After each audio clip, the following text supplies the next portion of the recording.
All right, what's going on, everyone? Today I'm back with another film camera review video. Today I'm going to be talking about the Fuji GSW690. It is a 6x9 medium format camera. I've had it for a couple months now, so I just wanted to get on here and share my thoughts about it, what I don't like and what I do like. So yeah, let's get right into it. All right, so the first thing I wanted to talk about with this camera is the price of it. So I've been looking to get into medium format for a little while now. For a while I worked at a film lab, so I had access to all of the machines to develop and scan the film. So originally when I wanted to get into medium format, I was a little hesitant just due to the prices of it. I had a while back owned a Mamiya 645 and I did really enjoy it. But with the cost of film before I worked at the lab and just the mixed results I was getting, I did not find it worth it to shoot medium format for the price. I kind of stuck to just 35mm for a while. But when I was working at the lab, I figured I wanted to pick up something that was relatively affordable in comparison to some of the other cameras that are in this realm of camera. The other options were like the Mamiya 7 or the Fuji 6x7, which both run, I'm pretty sure the Mamiya 7 runs about like 2,000 to 3,000 and the Fuji 6x7 runs like 1,500 to 2,000. I might be a little wrong on those prices, but when I was doing some research, I think that's what I remember. But this one I was seeing go for around 1,000, and this one I ended up actually finding off of Facebook Marketplace. It was local in the US, so I ordered it and it got shipped to me. I ended up getting it for $1,000, which I feel like isn't too bad based on some of the other listings that I saw. And this one is just in fantastic shape. There's the roll counter, which is on the bottom of this camera. I don't know if you can see, but this one only had around 100 rolls shot on it. I've shot maybe 15 to 20 rolls on it by now, and it's at 101 right now, so I think I got it at around 80 rolls, which for an old film camera made in the 90s, that's kind of hard to beat. And the price, and it was local in the US, so I decided to pick this one up. The reason that I decided on going for the 6x9 format is because while it is expensive to only get 8 photos on a roll of medium format film, since I didn't have to pay to develop it while I was at the lab, I figured I'd give it a shot. I mean, the 6x9 negatives are really big and the aspect ratio is actually the same as 35mm. So a lot of times people who shoot the 6x9 format think that it's a little bit too similar looking to 35mm, so that's why they go for the 6x7. You also get more shots on the roll, but I really like the 35mm aspect ratio, so I decided to pull the trigger. And I think it's kind of cool, in my opinion, that sometimes you can't tell whether you're looking at a 35mm image or a 6x9 medium format image, so that's why I decided to go for this one. So let's get into what I like and what I don't like about this camera.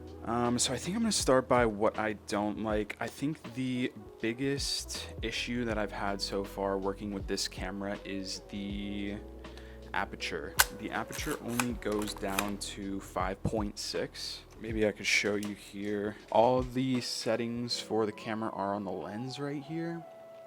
So it can go down to 5.6, which is the lowest aperture, which I have run into a little bit of trouble with. I tend to find myself shooting in a lot of low light situations, and usually 5.6 just won't cut it. But I found that if you do use this camera on a tripod with a shutter release cable, or even without a shutter release cable, just as long as it's on a tripod, you can kind of get away with shooting at like 1/30th or 1/15th of a second, because it is technically a rangefinder, so there's not a big shutter that has to go up and down that moves the camera and has a lot of camera shake. I'll show you some photos right now that I shot on a tripod without a shutter release cable. So here are some photos that I shot at a screen printing studio out here called Theirspace. I was shooting at maybe 1/15th or 1/30th of a second at 5.6 for a lot of these that are indoors. And I think that the exposures came out pretty nice, and I see very little camera shake. This one especially, inside of the recording studio, there is no natural light. It is only soft studio lights. So this one, I think it was like 1/15th or something at 5.6 on the tripod, and it looks pretty sharp to me. Another thing that I find difficult with this camera, since it is a rangefinder, is you cannot get super close with the focus. And the version of the camera that I have has a 65mm lens on it. And 65mm with medium format is quite a bit wider than 65mm would be on like a 35mm camera. The aspect ratio for the 6x9 65mm lens ends up being, I believe, about a 28 or 29mm lens on a 35mm. So this camera is not great for close-up portraits. I think the closest I can get to someone is maybe like a meter or two away. Let me see, yeah, 1 meter is the closest I can get to someone without it losing focus. So that has been tough because I do shoot a lot of portraits. But I find myself needing to compromise on how close I can get to the subject, which I also think has kind of pushed my boundaries creatively a little bit, and I think I've ended up getting some really nice looking portraits out of this camera, even though I can't be super close. Those are kind of the two main things that stick out to me when I am thinking about the things that I don't like about it. Most of the things about this camera, at least so far, have been like very positive and things that I was looking for in a medium format camera that I believe is going to keep this one in my collection for quite a while. One of the first things that I want to mention about this camera that I really like is how wide angle the lens is. I think the 65mm lens is kind of a rare aspect ratio to see on medium format photos, and it being so wide, you just have so much room to get a lot of detail, and the negatives that come out of this camera are just so big. You get plenty of detail in these negatives. The 65mm lens, like I said earlier, is very similar to about a 28mm on a 35mm camera, which is what I'm used to shooting on my other camera. I shoot 28mm almost exclusively, so shooting with this camera just feels like it is an extension of the other camera that I shoot with primarily. So that has been one of my favorite things about this. It feels very familiar shooting with it. Another thing that I really like about this camera is just the size of it. I mean, it is very hard. I mean, it is big. I think a lot of people call this the Texas Leica, just because of how big it is, and it kind of looks very similar to a Leica. Let me get my other camera and I'll put it right next to. Okay, I just attached the mic to my shirt. Hopefully you can still hear me fine, but this is my Leica 35mm camera, and this is the Fuji GSW690. So you can see how much bigger this camera is compared to this one. But I do find that the workflow of using both of them is quite nice, because this one, it has the camera strap here on the side, which I can like let hang down my shoulder. And then this one, it has the camera strap that I can keep around my neck.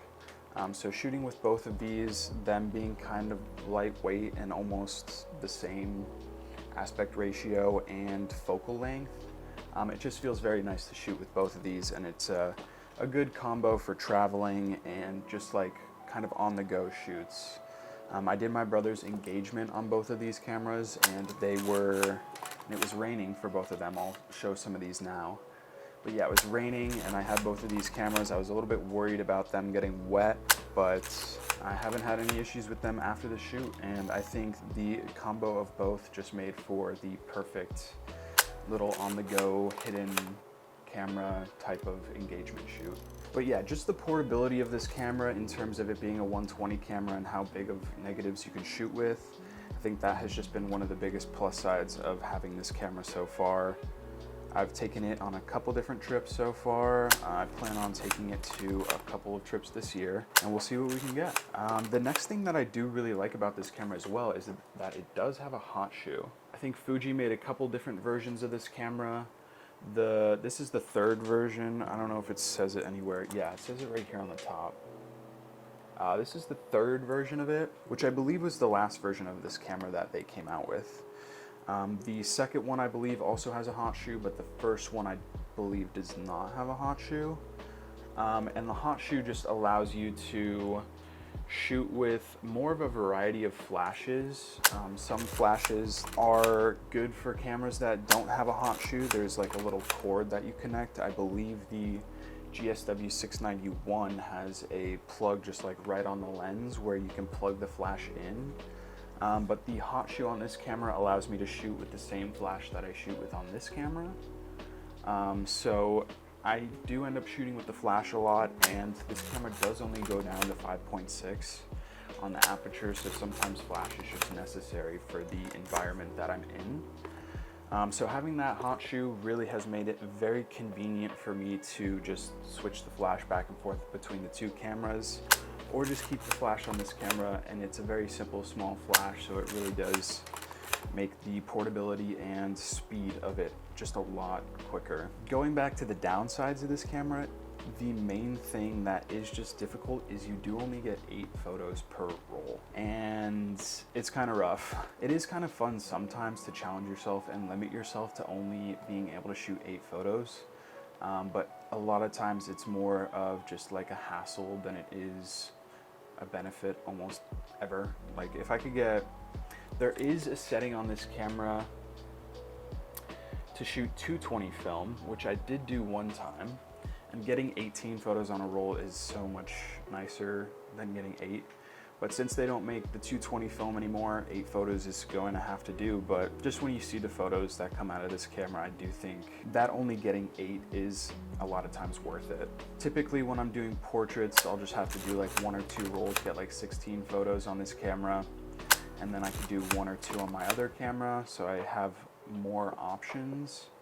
But a lot of times on the portrait shoots that I've done, the 16 photos is plenty. Another thing that I do really like that I just remembered about this camera is that there is a little like locking mechanism right here on the front. So yeah, you could just keep this switch on lock right here, and you will be able to press the shutter and it not take a photo. So that's been really nice when you keep it in a bag. The 8 photos are really precious on this camera, so if you accidentally take one, that's, you know, 1/8 of a roll that you just won't get. So having that lock mechanism is a great feature, and I'm glad they added that. I guess the last thing that I want to cover about this camera that I do really like is just the quietness of the shutter. So you can only dry fire this camera when there is not a roll in the camera and the back is open. I'll let you hear the shutter here. I'll try to put it next to the mic.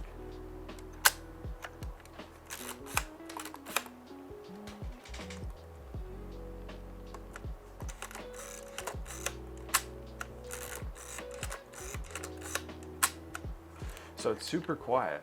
Now a lot of the medium formats that I've seen people shoot with are like, they're like super loud and can kind of get in the way of the shoot and kind of distract you. So having this one, it just makes a tiny little clicking sound, and then it's pretty much good to go for the next photo. And sometimes I can't even tell that I took a photo, which I don't think is a bad thing. But yeah, overall, I think the general consensus of this camera is that it is awesome. In terms of like a medium format rangefinder camera, I think this is a good option if you're looking to not spend like the Mamiya 7 Fuji 6x7 prices. And if you really do like the 6x7 aspect ratio, you can always just crop it down. You only do get 8 photos, so you kind of miss out on a couple there. But I think the price difference for this camera, also just the bigger negatives, I think it's just worth it. So yeah, if you're looking to pick up this camera, you know, leave a comment down below if you have any questions. I'm definitely gonna be going through everything. I know when I was looking into this camera, I was doing quite a bit of research on YouTube. So if that's where you guys are at with this, you know, let me know down below. I'll reach out and respond to everything and give everyone my opinions based on what you need to know. So yeah, thanks for watching. Hope you guys enjoyed. Leave a like, and I will see you next time.